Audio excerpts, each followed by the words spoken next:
The moment Lady Eliza entered the ballroom, the laughter followed.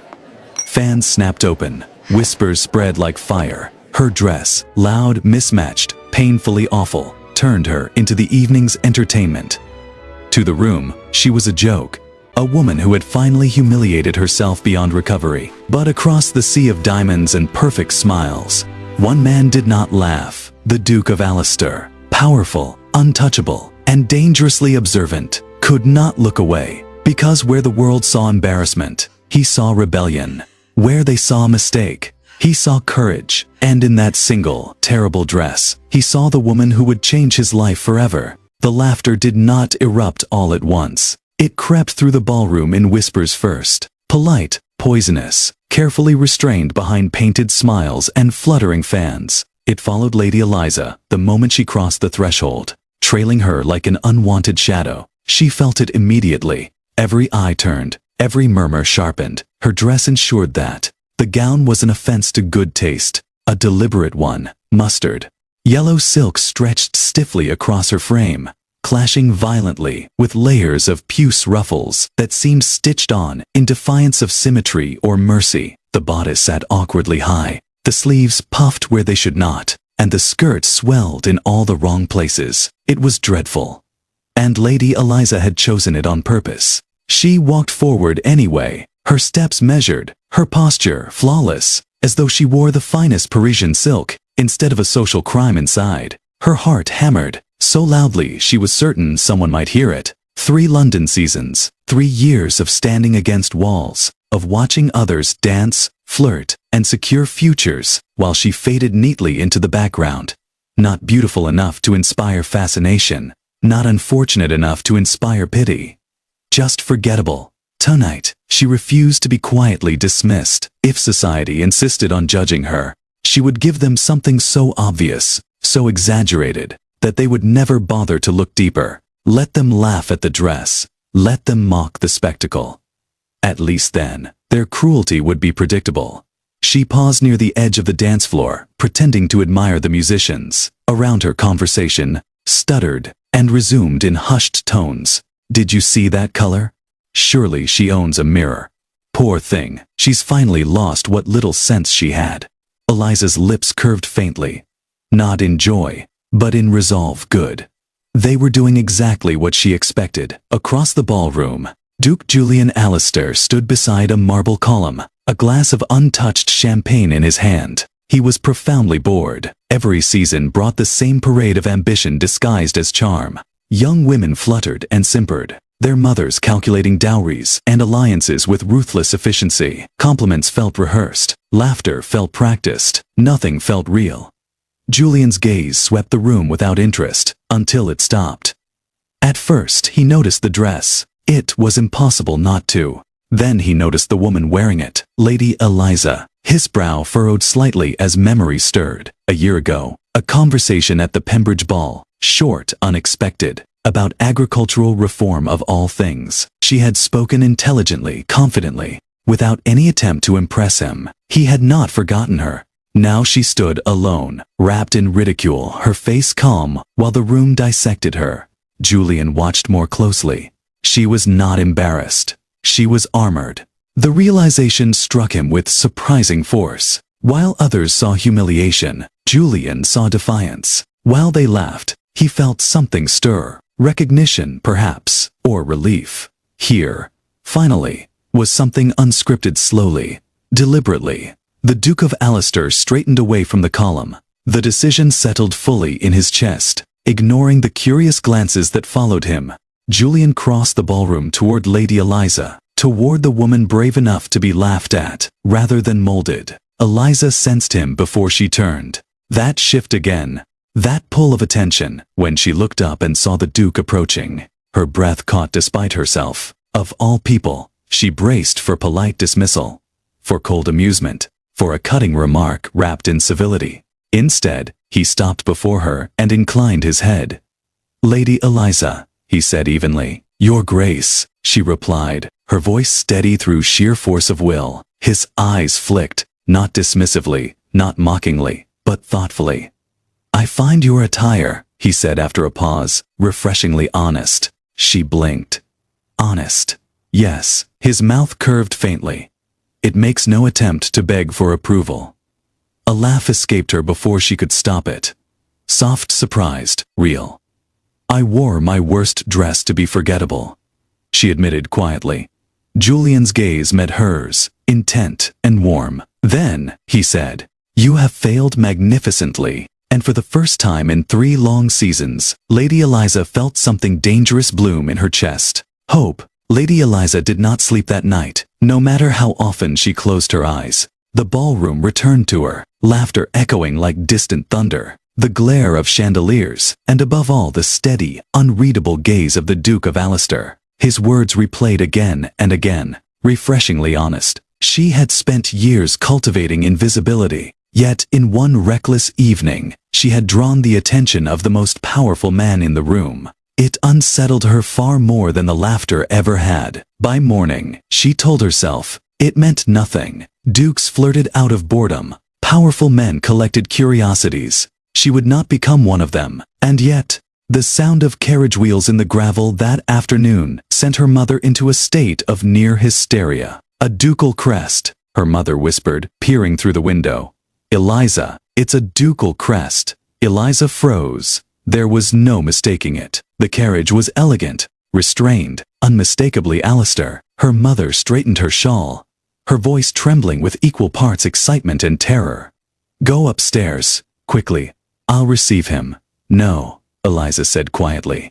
Both her parents turned to stare. If he has come, she continued, her spine straightening, then he has come to see me. Moments later, Julian Alistair was shown into the drawing room. He did not bring flowers. He did not bring charm. He brought a book. I remembered our conversation, he said, offering it to Eliza once the formalities were complete. On land use and tenant sustainability. This was published last month. Eliza stared at the volume, stunned. You remembered that? She asked. Julian's mouth curved slightly.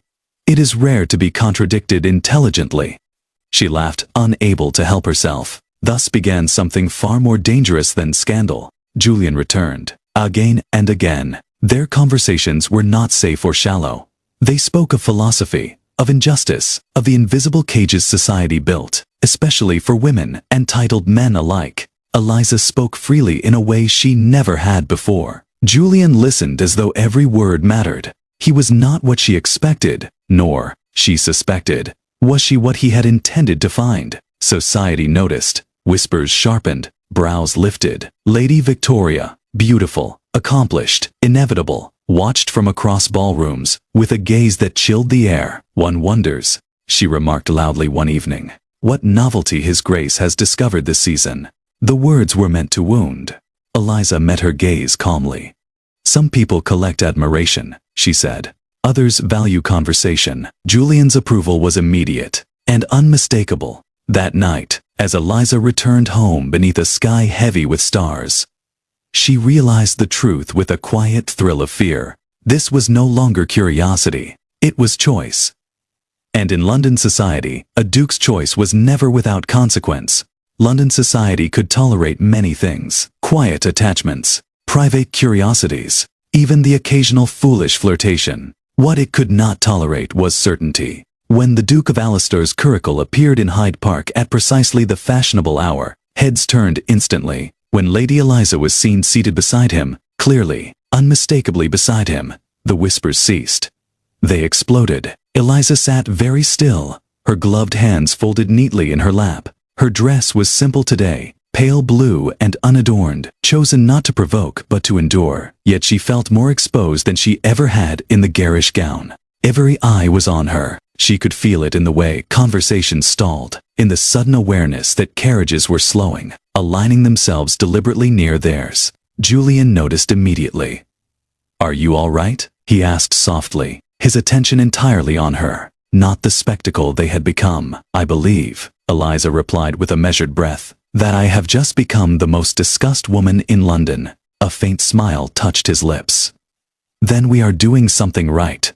She glanced at him. You sound remarkably untroubled. I am, he said simply. For once. That frightened her more than the attention. They passed the Serpentine, the horses moving at an unhurried pace. Eliza caught fragments of conversation drifting from nearby carriages. Has he lost his senses? Surely this cannot be serious. Her mother must be beside herself. Julian reached across the narrow space and covered her hand with his. The contact was brief, deliberate. Public gasps followed. Eliza's breath hitched, not from fear, but from the weight of meaning behind the gesture. Just then, a familiar carriage pulled alongside them. Lady Victoria, perfectly coiffed, perfectly composed. Her smile was sharp enough to draw blood. "Your Grace," she called lightly, her eyes flicking over Eliza with thinly veiled dismissal. "How unexpected." Julian inclined his head politely, offering no more. "I had no idea you favored such." Lady Victoria paused delicately. Uncomplicated company. The insult landed. Eliza stiffened, ready to shrink, habit urging her toward silence. Julian spoke first. "I favor sincerity," he said coolly. "It is a rare quality." Lady Victoria's smile faltered. He did not look at her again. With a subtle motion, he urged the horses forward, leaving her carriage behind. Eliza exhaled shakily. "You didn't have to do that," she said. "Yes," Julian replied quietly. "I did." For the first time Eliza understood. This was not flirtation. This was declaration, and London would never forgive them for it. After Hyde Park, nothing felt the same. London society had stopped pretending. Invitations slowed. Conversations sharpened. Smiles turned calculating. Wherever Eliza went, she felt the weight of speculation pressing against her skin. Some looked at her with envy, others with open disapproval, but none with indifference. That frightened her more than anything. She had spent years trying not to be noticed. Now she could not disappear, even if she wished to. Julian felt it too. In drawing rooms and clubs, he heard his name spoken differently, less admiration, more concern. Friends questioned him carefully. Older relatives offered pointed silences heavy with expectation. A duke was allowed many indulgences. Choice was not one of them. He invited Eliza to walk in her family's garden. One quiet evening, away from eyes and ears. The air was cool, the scent of damp earth, and late roses lingering softly. For a while, they walked without speaking. "You've been quieter," Eliza finally said. Julian's jaw tightened slightly. "So have you," she smiled faintly. "I am attempting caution. It seems to have arrived several weeks too late." He stopped walking. "Eliza," he said, turning to her fully, "do you regret it?" The question struck deeper than she expected. She thought of the laughter, the whispers, the certainty in Hyde Park, the warmth of his hand over hers. "No," she said slowly. "But I fear it." He exhaled. "So do I." The admission surprised them both. Julian stepped closer, his voice dropping. "Everything I am expected to be, every path already chosen, stands in direct opposition to what I want." Her pulse quickened. "And what is it that you want?" His gaze searched hers, intense, restrained. The word hung between them, dangerous and undeniable. Eliza's breath caught. Every instinct urged her to lean in, to let him finish what his eyes already promised. But fear rose faster. "I cannot be the reason you lose everything," she whispered. "You would be the reason I gain something real," he replied. Silence stretched. The space between them felt charged, trembling. Julian lifted a hand, stopping just short of her cheek, as though asking permission without words. Eliza closed her eyes. "Not yet." She stepped back, her voice unsteady. "If this continues, there will be consequences neither of us can escape." "I know," he said quietly. "Then we must be careful." His hand fell. "Yes," he agreed. "We must." But both of them knew the truth. Care was already impossible, and love, unspoken, unfinished, had begun to claim its due. The invitation arrived on heavy cream paper, edged in gold. Eliza knew before opening it that it would not bring relief. A ball at the Pembridge estate, 1 year to the week since her first true conversation with Julian. Her hands trembled slightly as she read. Attendance was expected, absence would be noted, and worse, interpreted. London was watching. Julian received his own summons that same morning, delivered not by a footman, but by his uncle. "The family has indulged you long enough," the older man said coolly. This distraction has gone far beyond amusement. Julian said nothing. The match with Lady Victoria is still possible, his uncle continued, but not if you continue this public foolishness. That night, Julian arrived at Eliza's home unannounced. She found him in the drawing room, standing rigidly near the window, his coat still on. They want me to end it, he said without preamble. Her heart dropped. They? She asked softly. My family, society, everyone who believes my life belongs to them. Eliza swallowed. And what do you believe? He looked at her then. Truly looked, and something in his expression frightened her. I believe I am standing at the edge of the only honest decision I have ever made. Tears burned behind her eyes. This is why I asked you to be careful, she whispered. This is what happens when people like us forget our place. Julian stepped forward. I am tired of my place. And I am tired of being destroyed by yours, she said, her voice breaking.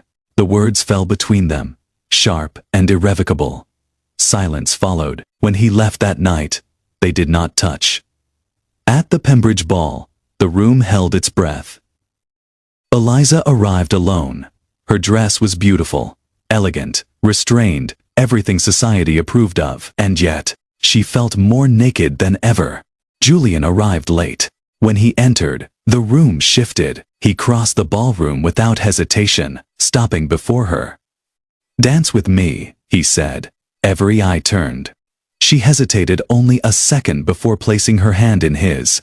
The music began. They moved together as though the space between them had never existed. Whispers roared around them. Halfway through the dance, Lady Victoria approached. This is unseemly, she said softly. You are making a spectacle of yourself. Julian turned to her, his voice calm and carrying. No, he said. I am ending one. The room froze. Eliza stared at him, heart pounding. He looked at her, not society, not his family. Her, and in that moment, she knew, whatever followed, neither of them would ever be invisible again. The silence after Julian's words was absolute. For a heartbeat, the Pembridge ballroom seemed to forget how to breathe. Fawn stilled mid-flutter. Conversations died unfinished. Even the musicians faltered before slowly resuming, uncertain whether they were witnessing a triumph or a scandal. Eliza stood frozen before him, her pulse roaring in her ears. You should not have said that, she whispered. Julian's gaze never left her face. I should have said it long ago. He offered his arm. She took it together. They walked through the parted crowd, through judgment, through shock, through the end of pretense. No one stopped them. No one dared. Outside, the night air was cool and sharp. Eliza finally pulled her hand free once they reached the quiet of the terrace. You have made enemies tonight, she said. Yes, Julian replied, and chosen my future. She turned away, overwhelmed. I cannot ask you to sacrifice everything for me. You are not asking, he said gently. I am choosing. They walked in silence until they reached the small garden beyond the terrace, dimly lit, overgrown with roses long past their bloom. This is where it ends, Eliza said, her voice trembling. Or where it becomes unbearable. Julian stopped. Eliza, he said, his voice low and unguarded. I have lived my entire life as a performance, every word measured, every choice approved. Then you walked into a ballroom wearing a dress that dared the world to laugh. She smiled faintly through tears. You reminded me, he continued, that approval is not the same as happiness. He reached into his coat. Eliza's breath caught. He did not kneel at first. He simply took her hand, grounding them both. I loved you before I had permission to, he confessed. Before I had courage. I love you still. Then he lowered himself onto one knee. Lady Eliza, he said, opening a small velvet box to reveal a deep blue sapphire ring. Will you do me the honor of becoming my wife, and the partner of a life chosen, not inherited? Tears spilled freely now. Yes, she whispered, yes. The word changed everything. They announced their engagement the following week. London reeled. Some called it romantic rebellion. Others called it disgrace. Lady Victoria left the room without a word. Julian did not look back. 1 year later, the Duchess of Alistair sat in the library of their Yorkshire estate, sunlight warming the pages of her book. The world she once feared felt far away now. Julian entered quietly, their infant son asleep against his shoulder. She looked up and smiled. "What are you thinking about?" he asked. Eliza closed her book. "I was thinking how grateful I am," she said softly, "that I wore that terrible dress." Julian laughed, full and free. Outside their walls, the world had talked. Inside, they had built something better, a life.